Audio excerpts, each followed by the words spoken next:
Hi, this is Maximilian Osinski, and you're listening to Talking Lasso. See, I believe in hope. I believe in belief. Honey, is that an ingredient or is that something you're just calling me right now? Ingredient. Shoot, I was kind of hoping it was the other one. How worried are you about the threat of relegation?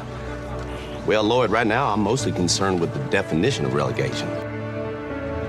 Congrats. You both just met a cool person. On three. 1, 2, 3. Come on, Richmond! Yo. How you doing, Josh?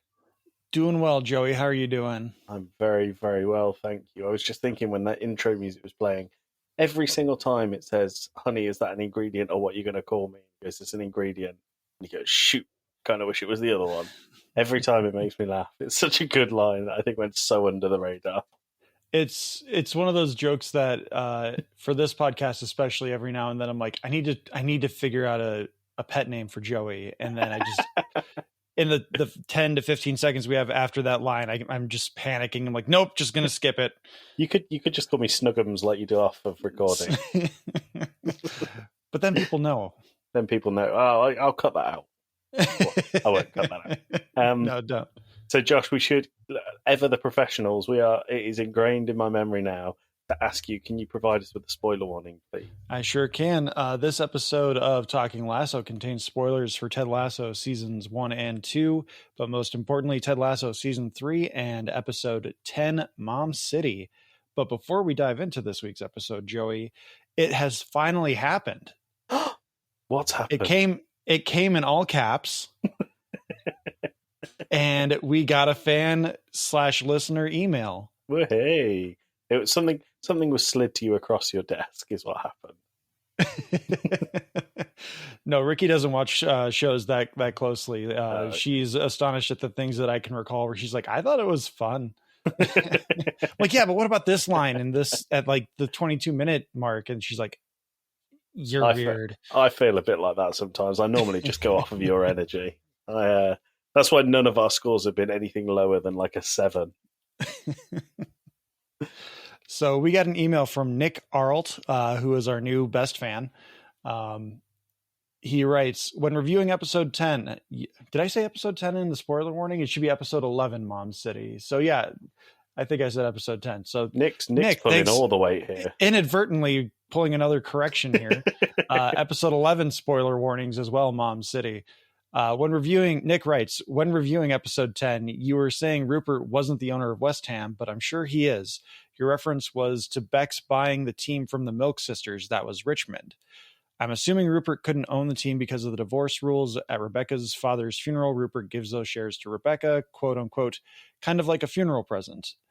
Immediately after that, he's seen going directly to Nate to whisper something into his ear, likely something about becoming coach for West Ham since Rupert's buying West Ham. Further, at the end of last season, there was a newspaper article that Rebecca reads stating Rupert is buying West Ham.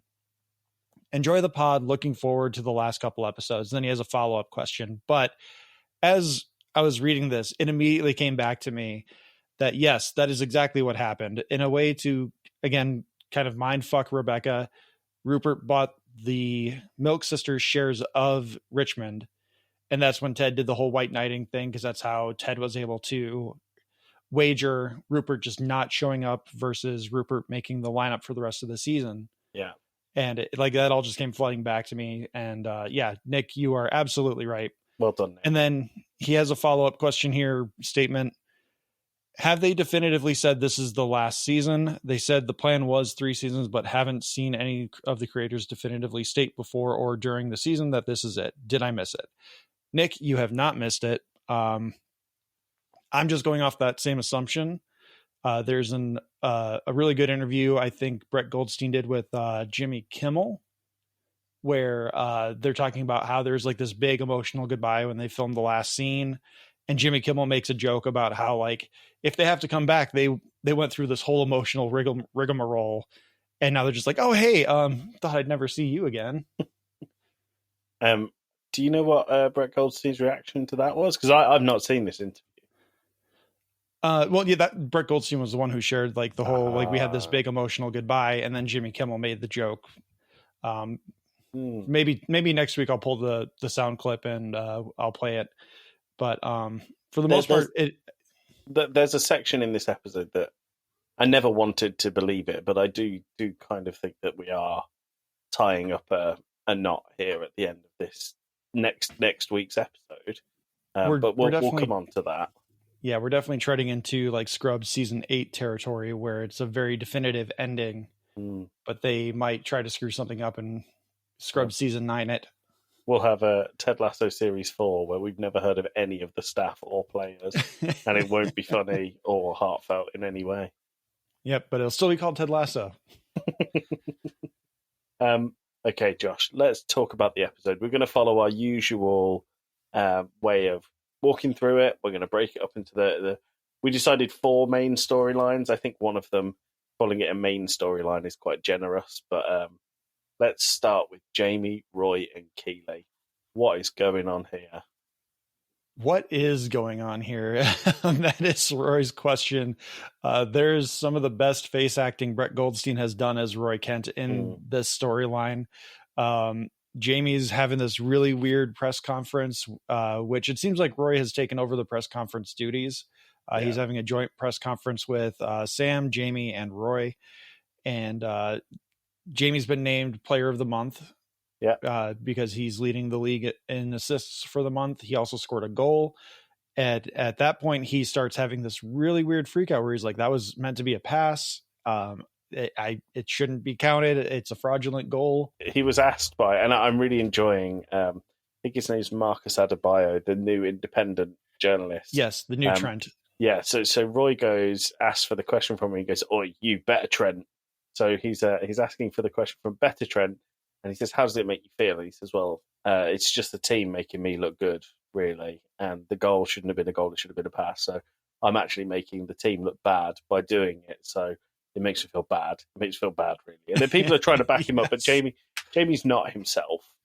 Jamie seems quite lost all throughout the start of this, to the point where they're in the locker room, and Van Damme, who you remember had his nose broken on international duty, has to wear a protective mask. And they ask Jamie what he thinks, and he goes, "I think being safe is better than being cool, better than looking cool." And everyone's like, "What the fuck?" That cues Roy to take Jamie into the kit room, which I love. There's a little touch in this one that I love where he opens the door and he inspects the room. He's like, "Will's not here." Yeah, but they do rectify that at the end of this. So Jamie breaks down and just cries on Roy. And this is where the amazing face performance happens, because he's like trying to be hard with him. He's like, "What the fuck's wrong with you? What's going on with you?" And then Jamie just breaks down and he's just like, "Oh my God, what is happening right now?" Well, he describes himself as like the Red Bull advert man, but he doesn't have his wings. I don't know if you have that advert over there. There's loads of these awful hand-drawn Red Bull adverts where he drinks the can, and you've got them. Yeah, that one's an older one over here. I don't know. They're really old. Yeah, that one's probably close to 10 years old at this point. I would say probably a bit more than that. But Jamie says that he feels like the Red Bull man, and he's like, "Where are my wings? Where are my wings?"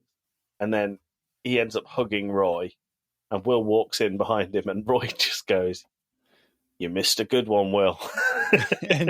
and you see Will just kind of just do a big grunt in frustration, like, "Damn it." I do have to say, and I was going to bring this up towards the end of this story, but I think it's quite a good place to say it. I was surprised how they handled what was obviously quite a difficult mental moment for Jamie, considering how they've handled other people's anxiety, mental health. And when it was Jamie, I think the stuff he was saying, there's a point where, so we'll get onto it, but there's a point where he says that he feels like he's impotent, but in his soul.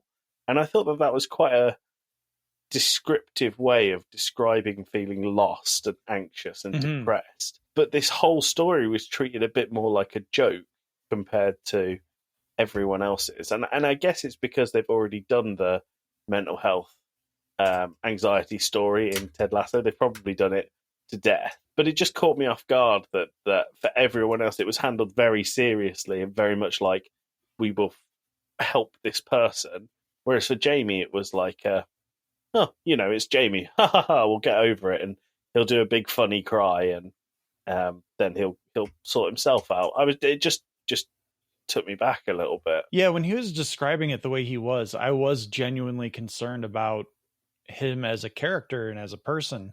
Yeah, and it definitely did play off a little differently, but Ted kind of talks him through it, but something like that isn't and shouldn't be a one and done kind of ordeal, especially with a line like that where like he feels like something is missing in his soul. Yeah, I just I don't think the story itself was done particularly badly, but it maybe rubbed me up the wrong way a bit that they treated a mental health episode for Jamie so flippantly, really. Yeah, I thought they were going to go more with like a yips kind of thing. But overall, it turned into something deeper, which I think for the context of the episode was really good. But that line kind of adds a layer to it that maybe the writers didn't intend. Maybe. Maybe Bill Dunster performed it so well as Jamie that it came off far more serious than it was meant to. Yeah, I heard the Emmy already arrived at his house. Like it's just there. If it hasn't, then it'll be bloody on its way. He's just been the highlight of this show. I think he's absolutely stole it. You could change the name of the show to Jamie Tart at this point. But yeah, so after this episode with Roy, the next time we see the team and Jamie as they're on their way up to Manchester. They're on their way to play Manchester City. And through, things that happen that we'll talk about in the team story, Jamie ends up walking away and just walking the streets of Manchester. Keely and Roy are following him, and they end up going to his mum's house. And it's like a big reveal that he's gone back home to his roots and to where his mum is. What did you think of Jamie and his mum? Oh, that was such a weird but amazing storyline. Like it explains so much of the character because they have this really weird, like pseudo incestuous relationship. Yeah. Like it's almost an Oedipus complex, but he's not like attracted to his mom. I did like the Roy thing where Roy seems to be genuinely attracted to his mom because like when they introduce them, Jamie's like, this is Keely and Roy Kent, and Roy goes, hey, you. Well, there's a bit as well where they leave. I think he's beyond attracted to her. He goes, how about one for the road, and goes to give her another hug, and Keely drags him away, and he doesn't know what to say, and he just I love you, which is really good. But when they got there, the guy who plays Jamie's stepdad, Simon, I don't know the actor's real name. I should know that. He greets them, and it's not explained who he is at first. He's not explained that he's his mum's house. I thought it was probably a brother. I thought he was cast very young.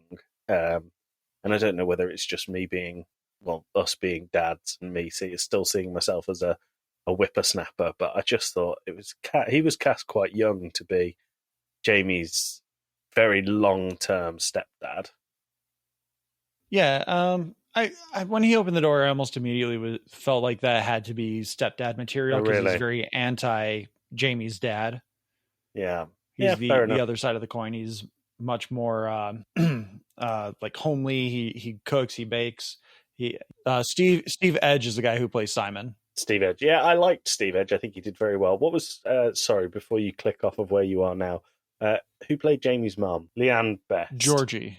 Yep, Leanne Best. Leanne Best. Yeah, I thought they were both really good characters, and they both came off really warm and like you said, there was a bit of a weird semi-incestuous nature between Jamie and his mum, and that didn't really click for me until she commented something and said, my sexy little baby boy, and I was like, ugh.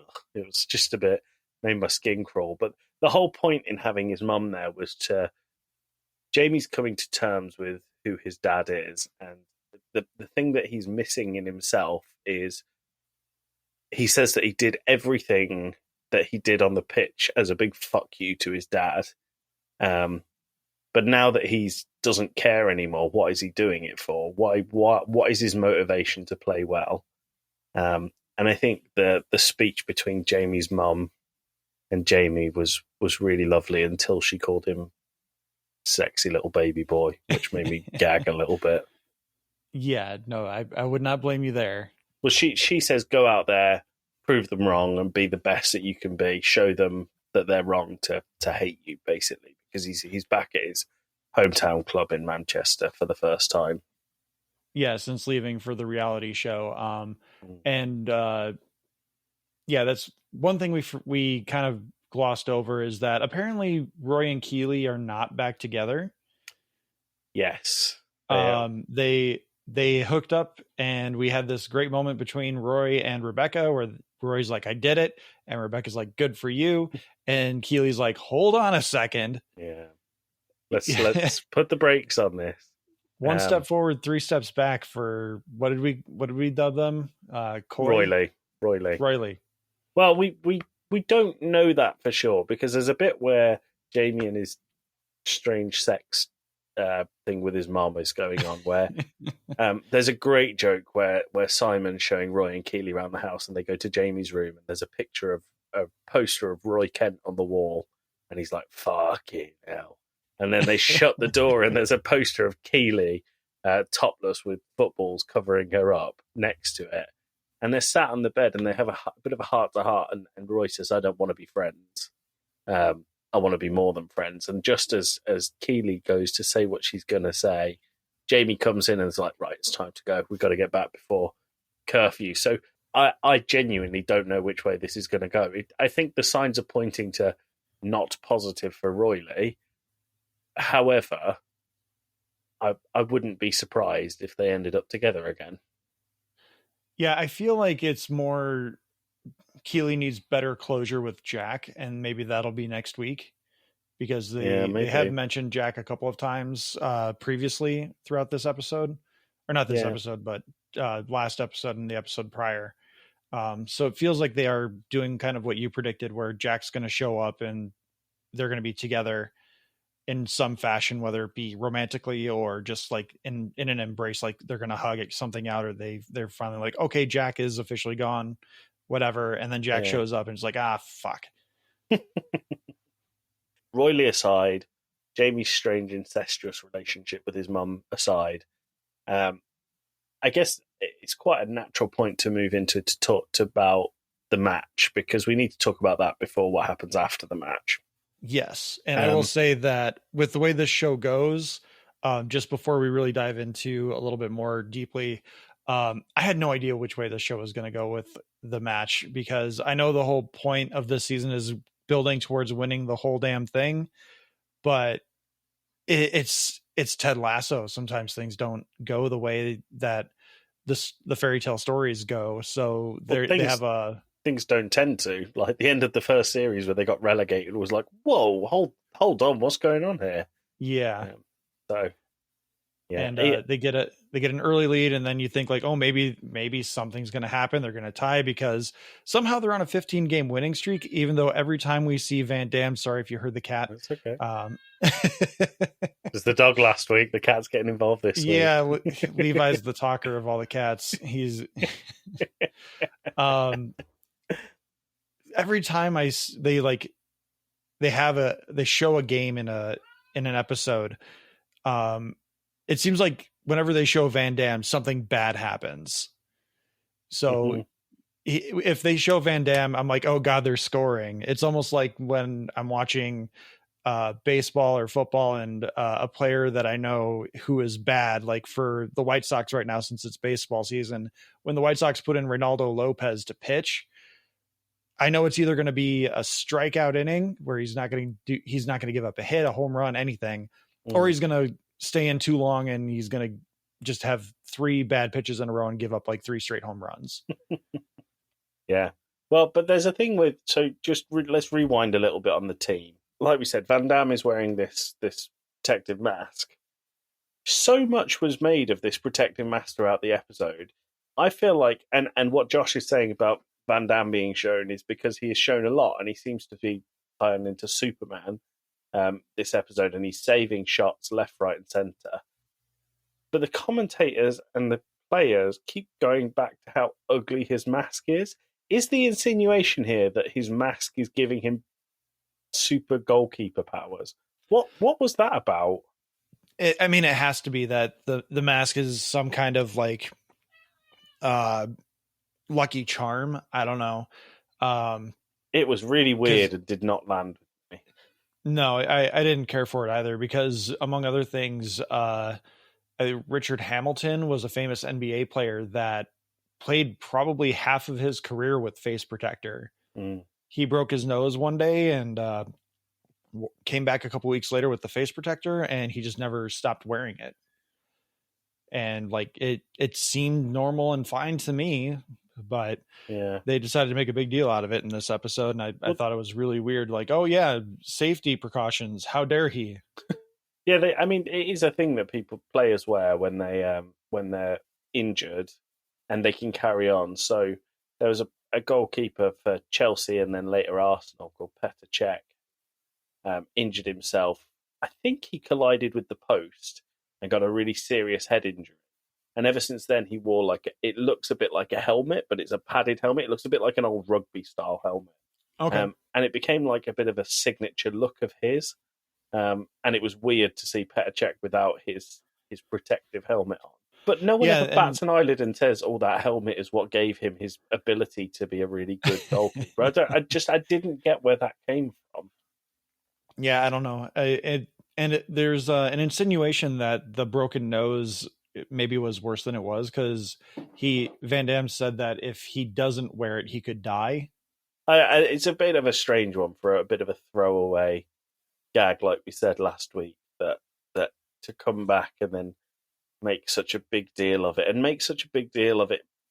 They're on a 15-game winning run. He's not going to be a bad goalkeeper. Why all of a sudden are we deciding that it's his mask that's giving him superpowers?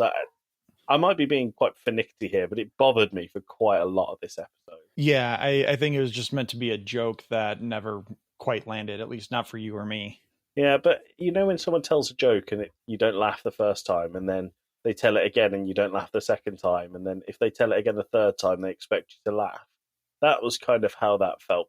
But regardless, as Josh said in the match, we get an early goal from Colin, an assist from Jamie, and then Jamie's playing really well, and he's dribbling through loads of players, and he gets a particularly hard tackle on him, and he's not getting anything. So the commentators are saying, well, Jamie can expect to be kicked about quite a lot today. And this happens in football when you get a returning player. The fans are on his back, the ex-players are on his back, and it just so happens that he's not getting the rub of the green with the referee.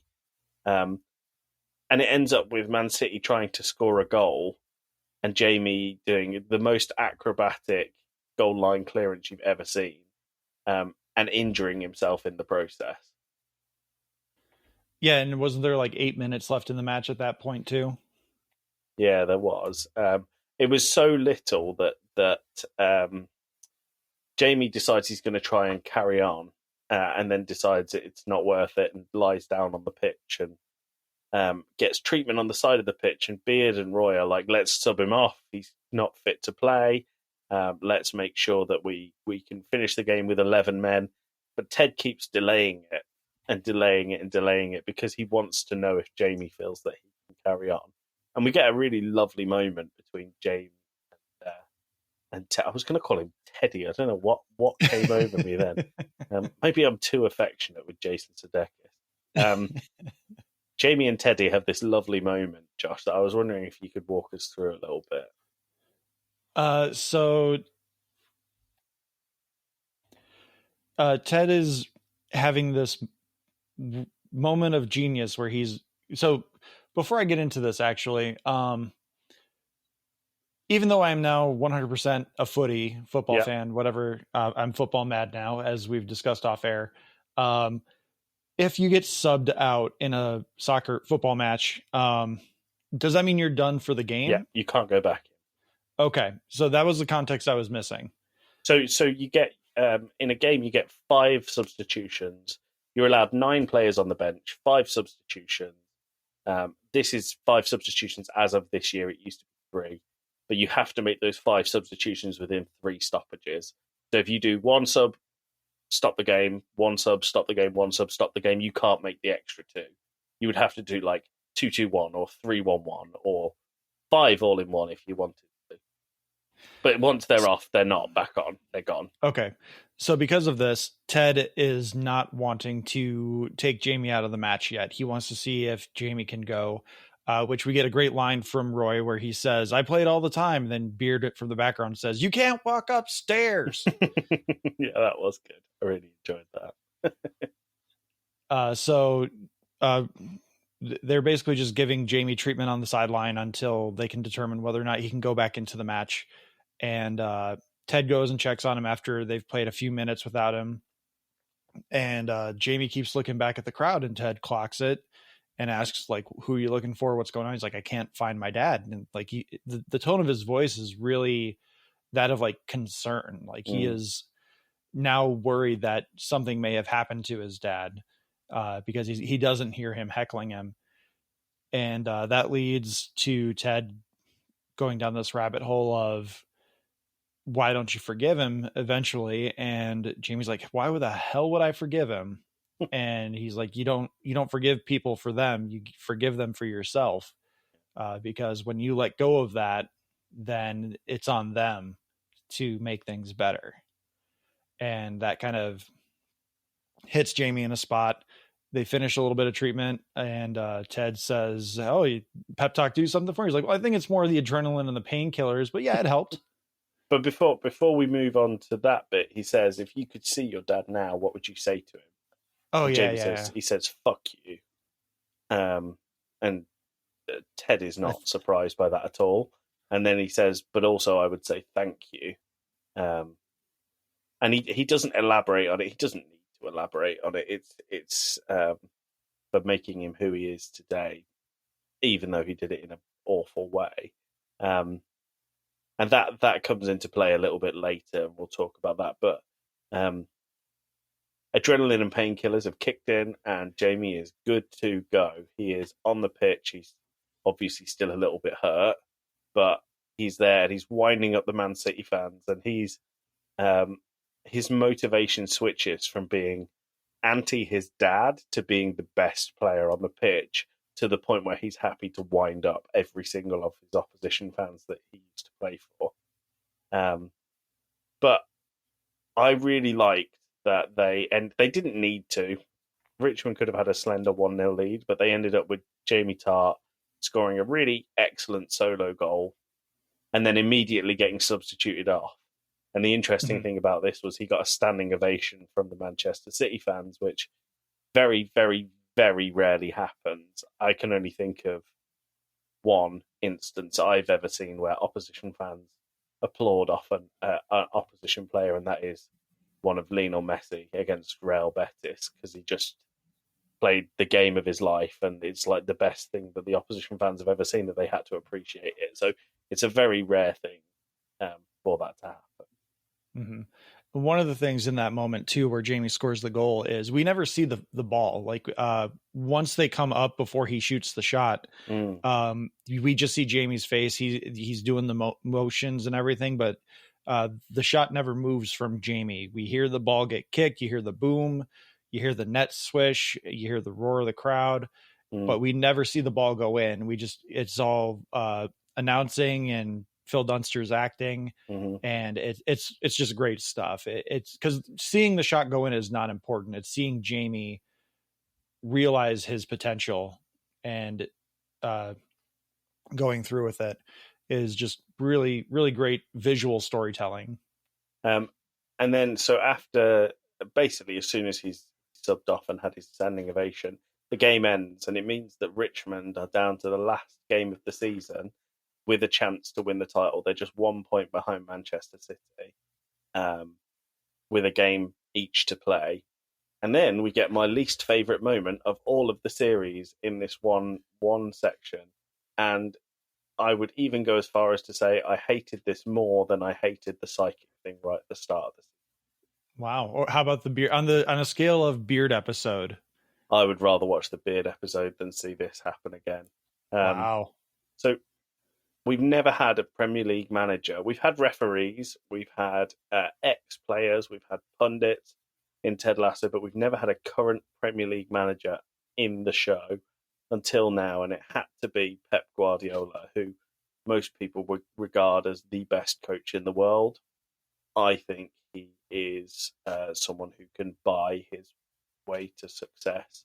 He's obviously tactically very clever, but I don't think he's any more clever than some other managers. I'm sure Dan from Casting Views and the boys at Just Football might disagree with me or have something to say about that, but I just feel like if you can spend £1 billion and I think 6 years on your squad, then if you're not winning everything, then what the hell are you doing, really? But he comes in and he says the line that Ted says to Trent Krim in the very first season. He says, it's not about winning and losing, it's about making these players the best people they can be on and off the field. And then Beard and Ted have a fangirl moment where they squee over Pep Guardiola, and I just hate him. And I just think he's such a bellend. He's such a... The way I've heard him described, and it is perfect, is he's a football pervert. He's like a pervert for football. I just don't like him, Josh. That's my biases. Don't let them influence how you feel about him. Just think he's a massive, big, bold fraud. But yeah, so anyway, we move. So this kind of wraps the team's story up with the win. They are all celebrating to go out, and Isaac says, got one game left. Make sure for every alcoholic drink you have a glass of water as well. And that's to avoid hangovers so they can keep training and win the whole fucking thing. But Jamie says he's got to sort out his ankle. You enjoy your waters, and everyone has a ha ha ha, Jamie, you're so fun. Jamie goes out to the treatment room and he expects to be by himself, and he sends a text to his dad that just says, hi, I hope you're okay. And at the end of the match, we see the two guys that Jamie's dad brought to the Wembley final in the second series drinking out of hip flask, saying he would have loved to be here, or he would have loved to have seen this. And I think that that was I'm glad they cut away really quickly on that to reveal everything, because in that moment it's like, oh shit, his dad's dead. And then the next shot we see his dad is in rehab, I'm assuming. It was definitely rehab, because the poster on the wall said something like protect yourself and recover yourself. It wasn't prison, which I thought on my first viewing. It was the second viewing that I noticed the things on the wall. He was definitely in rehab, and he's had a haircut, he's shaved, he actually looks pretty good for himself, if not a little bit frail. But he just applauds his son, and it was a really lovely. Yeah, I really appreciated them immediately cutting and saying like, oh, he's not there because he is getting himself better. Yeah, that was really good. But he sends his dad a text that says, hi, it's been a while, are you okay? And we never see a response. I don't know if we will see a response. But Roy Lee come in as two separate entities and celebrate with Jamie and a couple of bottles of champagne, which was quite nice. But honestly, I can't remember if there was anything much said within that bit.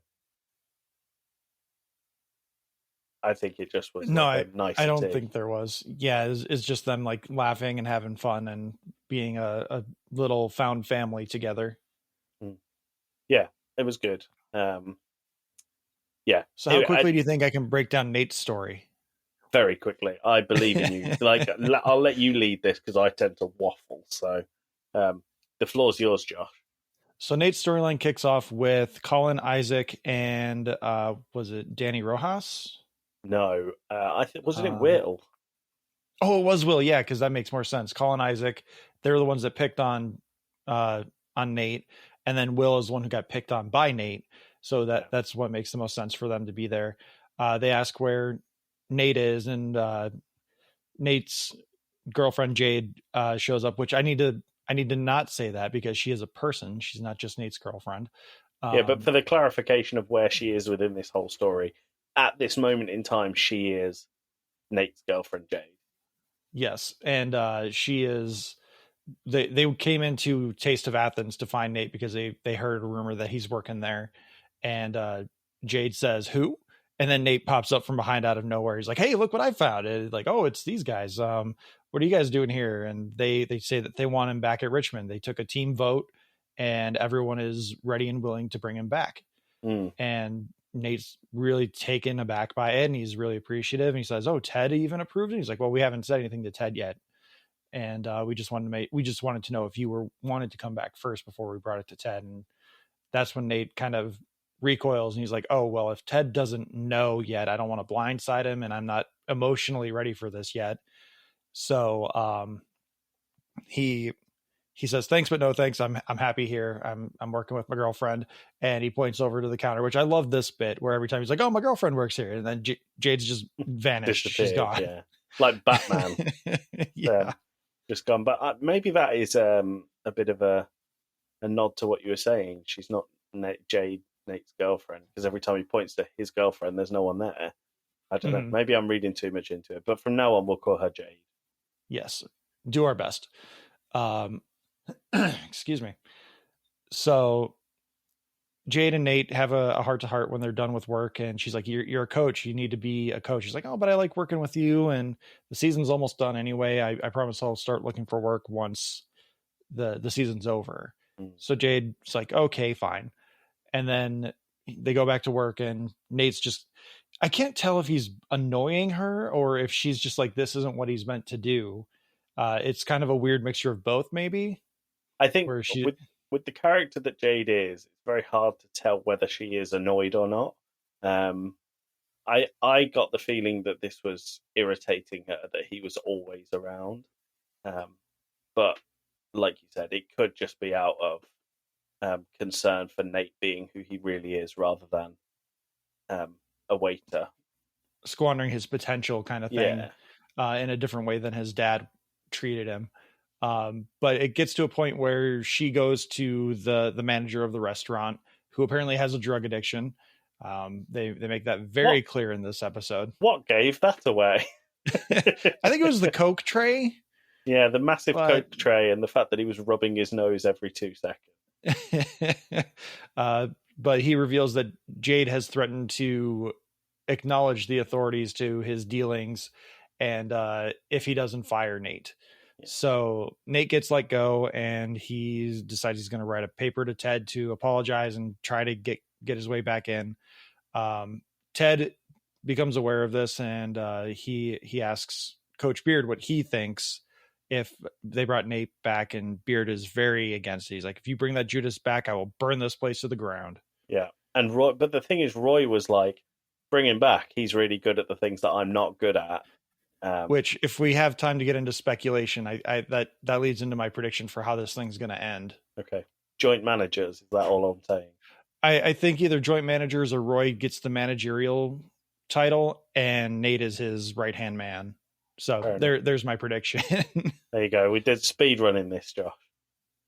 Yeah. So Nate, as he's writing this letter to Ted, it ends up being 60 pages. And then Coach Beard, at the end of everything, after he gets a heart-to-heart from Ted, reveals that he and Ted were both, he was a kicker, Ted was a punter. They never saw the field when they played in college. And once they graduated, Beard fell hard into drugs, went into prison. Ted got him out. The night Ted got him out, he stole Ted's car. Ted said, "No, I let him borrow it." Mm-hmm. He's bringing it back. He saved his life twice, essentially. Yeah. And Beard, that's why Beard has this undying loyalty to Ted. And he goes up to Nate and says, you burned the guy that gave me my second chance. Don't do it again. And then he tells him he forgives him. The best thing in this interaction is the way that Ted breaks it to Beard. And I know that we're kind of dipping a little bit to Ted, but it's important for this story. Yeah, it's more important to Nate's story.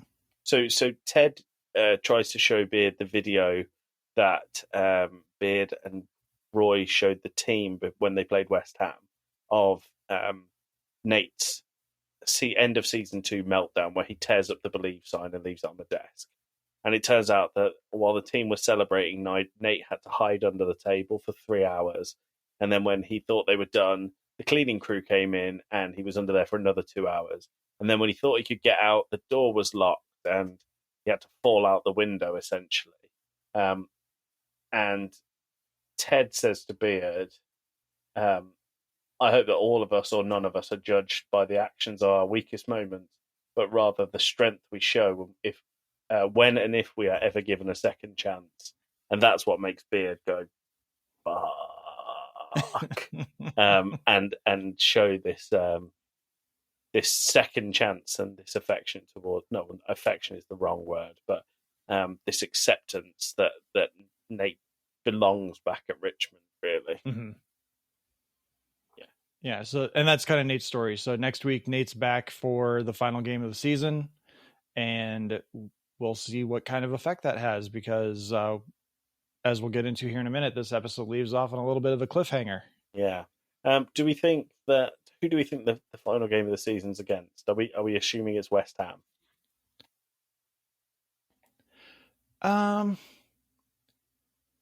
That's a great question. I don't know. I would assume West Ham just from a narrative standpoint, but it would have to be West Ham because Nate's going to have to face Rupert one more time to really kind of full circle his redemption arc. Yeah. So it would make sense for it to be West Ham, but okay. You're asking the wrong guy because I don't know who else is in the league. Well, fair enough. So let's talk about Ted and his mom. Now there is a lot to unpack here. The episode opens with Ted leaving his apartment to go to training, his flat or his apartment. If you want to get technical about it. And he's saying hello and he's greeting everyone that he's very familiar with there and it's very routine until he sees this lady on the bench. And he turns and he's like, "What, Mom?" And in very Ted Lasso, Kansas-y kind of boy howdy kind of way, she's like, "Oh, Teddy, I'm here. I want to see you." La, la, la, la. But Ted obviously doesn't want her there, which is the first thing, which is a bit like, "Oh, something's wrong here." And it turns out that sorry, go ahead. Suspicious. I was going to say he's very suspicious of her being there, and she's never really forthcoming with what her reasons are for being out of state, let alone out of country. Yeah. But she basically says, she makes something up and says, "I thought I'd treat myself to a Mother's Day present of coming to see you." And Ted says, "How long have you been here?" Like, "Oh, only a week. I stayed in a lovely hostel with all these Australian people who they just love having sex." And she's like, "Oh, not with me," which was funny. And she was like, "Oh, it's good to be in your flat and staying with you because of all the sex." Oh, the Australians, not me. But Ted and his mom have this really fractious relationship that his mom seems oblivious to, but Ted doesn't want to admit is happening. She seems to hit it off with absolutely everyone, but the way she's doing it is telling really made up stories about Ted or stories that all of the details are inflated to the nth degree. They're like, "Oh, Ted, I didn't know you were nearly the drummer in Coldplay," and he just yeah, whatever. And she says that he stole her car when he was 12 and pulled over by the police because he was driving on the wrong side of the road. And actually, it turns out what happened is someone he was with was throwing gang signs at the cops, which was fucking wild for Ted Lasso. And he was also 15, so it's not like it was terrible for him to be driving at that time. See here, minimum age is 17, I think, so that would be legal. I don't know what it is over there. I believe for most, if not all states, it's 15 you get your learner's permit, 16 you start driving on your own if you pass your driver's test. It blows my mind that you're allowed to own and drive a vehicle, and the size of your cars are 2, maybe 3 times the size of ours, but you're not allowed to have a drink for another 5 years. Yep. I just think that's absolutely crazy. Legally, we'll say. Sorry, legally. I should say legally. I mean, you could do any of these things illegally. Not that Talking Smack endorses it, unless Josh says otherwise. I'm going to go with no. I think I've got young kids. I'm going to say no. But Ted basically says to his mom, "You're staying here. You're not going back to that hostel where all the Australians have sex, not you." And they have an argument about who's going to sleep in the bedroom. Ted eventually wins and says, "If you sleep on the sofa, I'll sleep on the floor next to you, and neither of us will be comfortable." So I think they're kind of trying to out hospitality each other. And Ted he keeps saying, like, why are you here? Why are you here? Why are you in England? And his mum keeps deflecting. And he says, do you want to come to the Manchester City game? And he says, what was the line? It's like going to Rome and not visiting a church, not visiting a football match whilst doing. Yeah. And I wholeheartedly agree. But she says, no, I get too nervous when you play. And then she hands him a bag full of newspaper clippings about his coaching career here from back home. And you think at first, oh, that was quite sweet. That's a nice thing to do. But then it turns out that they're all headlines about his panic attacks. And it doesn't invoke a proud memory or a happy memory for Ted. And she says, are you still having them? He's like, no, I've got a therapist. And then she immediately turns it back to the jokes and says, oh, well, I guess it's all my fault then. But I think Ted is yearning this whole episode for a real heart-to-heart with his mum, but she's not forthcoming. Yeah, she's not willing to have a conversation that might evoke some tears. And he doesn't know how to break that ice without putting her on the defense. Which he is unwilling to do. Yeah, he doesn't want to seem like he's attacking her. And he also, I think it's conveyed pretty well that he knows that if this comes out, it's not going to just stop at one thing. It's going to go forever. And he has to find a way to do it in a more tactful way than what he is currently wanting to do. Yeah, spoiler alert, he does not succeed. So Ted's mum agrees basically that she's going to stay home, and when he gets back from the Manchester City game, they'll celebrate or they'll have a home-cooked meal together. The only other mention of his mum that we get during the match is the night before, where she's texting him and he says, are you okay? And she says, I kind of wish I'd come to the game. And I think Ted feels an element of guilt there. Did I drop out? Yeah, just for a split second, but as long as it recorded, we're good. That line and that text exchange, that one hit home for me because that is very much my own mother. Right. She'll tell me no if I invite her to something, and then like 2 minutes before I walk out the door, she'll be like, oh, I wish I would have said yes. Well, that's hard. You just don't want me having a good time. But yeah, I think Ted feels guilt, and he puts his head in his hands at that point. And then we don't hear about his mum again until he gets home, and it turns out that she's cooked 2 dinners because she didn't know what he wanted. It was either lasagna or what was the other one? Was it meatloaf? Meatloaf. Yeah, so he could choose whichever one he wanted. And this is where we kind of get to a boiling point here for Ted. I can't remember exactly what it was that set him off. Maybe you remember a little bit better than I do. I really think it's just he appreciates it, but he realizes that this is his last opportunity to get this out. And so he says, thank you for cooking the 2 dinners, but fuck you. Yeah. And that just rolls this whole thing out. And it's fantastic in a very Ted Lasso way, because you don't expect Ted to be dropping F-bombs. And because even earlier in the episode where Jamie gets hurt, I think everyone goes, fuck. And then you hear Ted go, fudge. Yeah. But yeah, he does 3 or 4 rounds of thank you for this, but fuck you for this. And then he says, like, why are you here? Like, why have you come here? And then his mum drops the bombshell that she's there because Henry misses Ted. His son misses him. And I think it's like a very thinly veiled attempt at saying, come home, we need you back in Kansas for your son. And they kind of accept it, and Ted says, sit down, I'm going to serve you for a change, and they have a meal together. And then he wakes up the next day on the sofa, and his mum's left him a little card that basically says, thank you, blah, blah, blah. So there's no bad blood between them.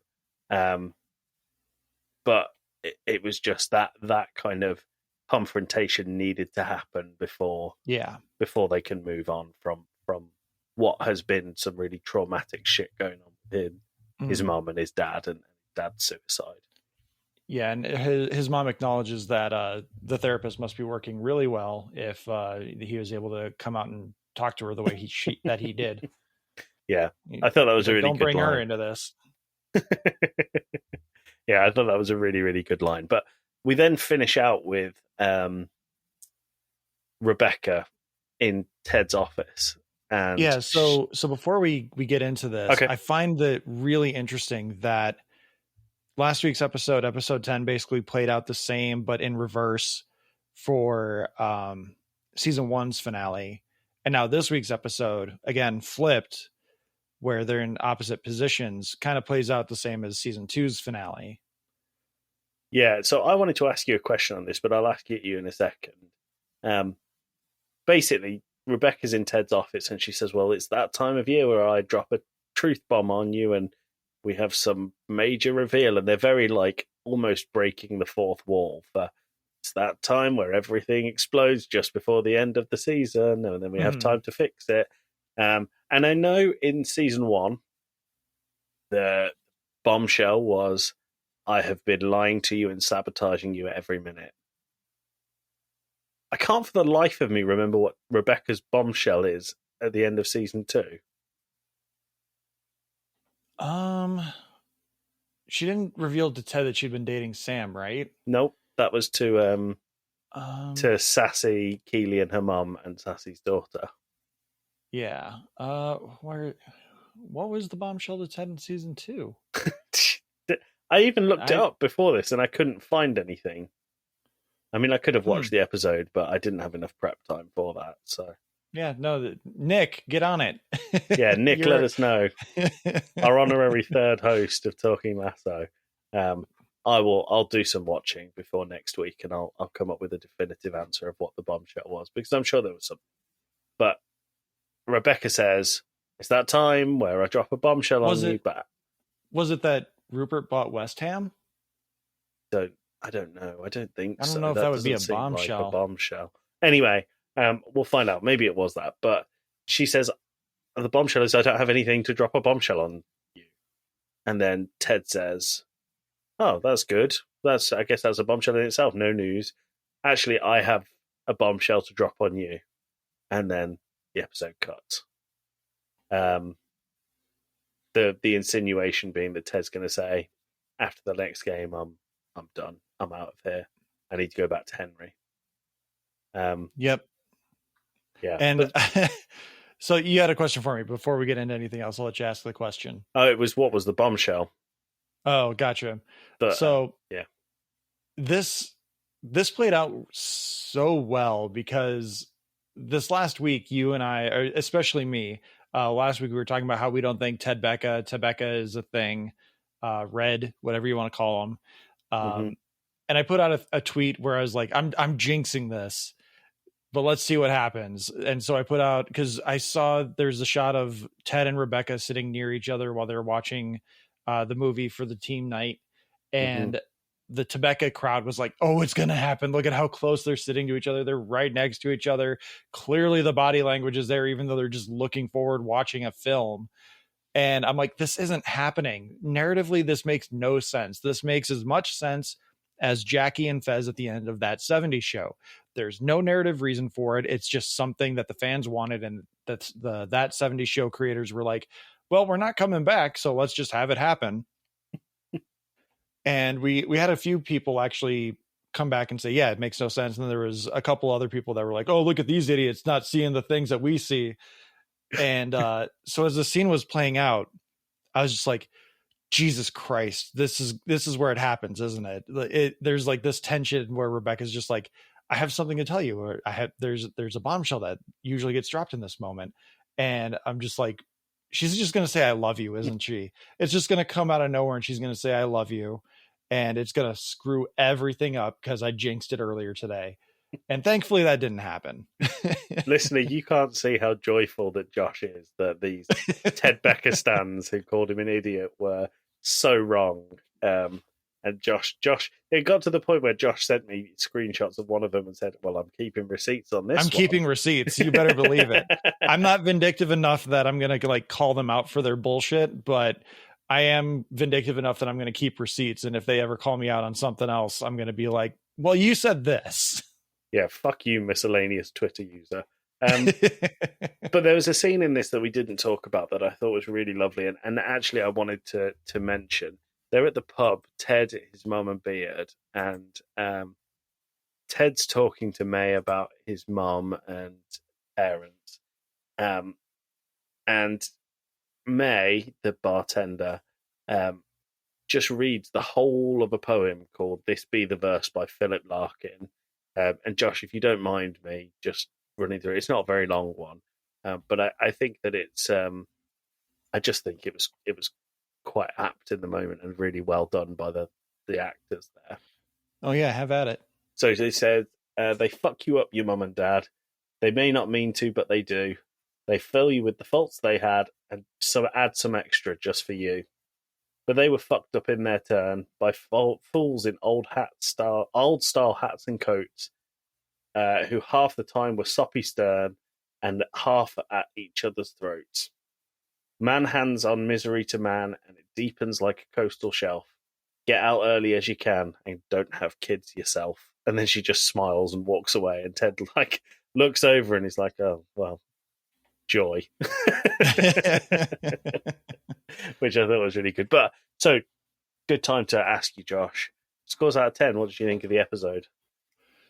With the ending, I think it kind of hurt it, but I do think that everything else really plays into the full narrative of the show. So I'm going to say probably a 7.5.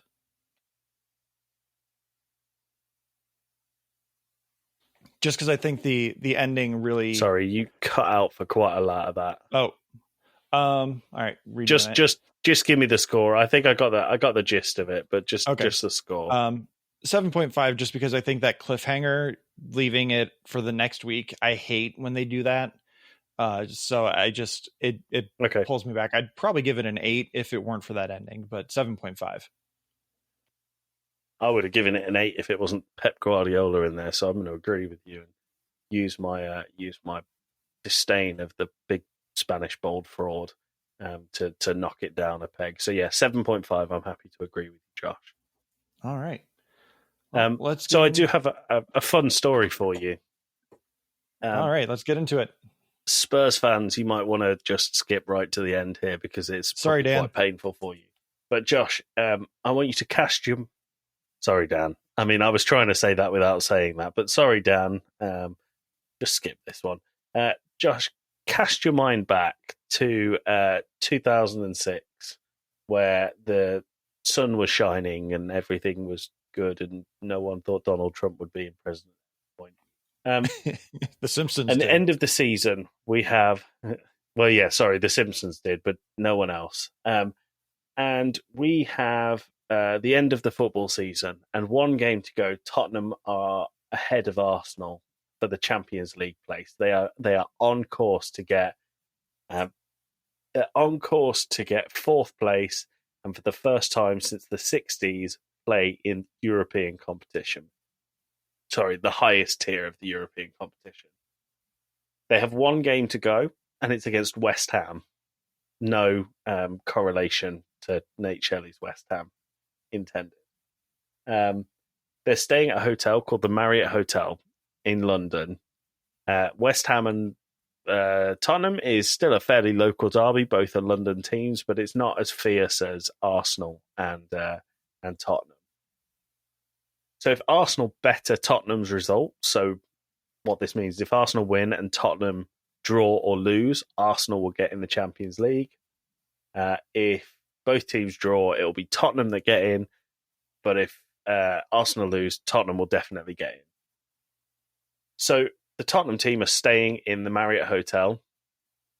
And then the day of the match comes, and what happens is press conference is called. And Martin Jol, who's their manager, says, I've got 10 of my first 11 out with food poisoning and they can't play. some of the players have gone on to describe it as the most pain that they've ever had. And it's all come down to the fact that the way that they've worked this out or the speculation was there was a lasagna served at that that hotel the night before that's given them all food poisoning. One of the players says that he still can't eat lasagna to this day. But the only player who's a regular in the first 11 who makes the pitch, I believe, is Michael Carrick. They go to West Ham and they lose 2-1. And the chairman of Spurs, still the chairman now, not a very popular man, Daniel Levy, is going mad. He calls the police.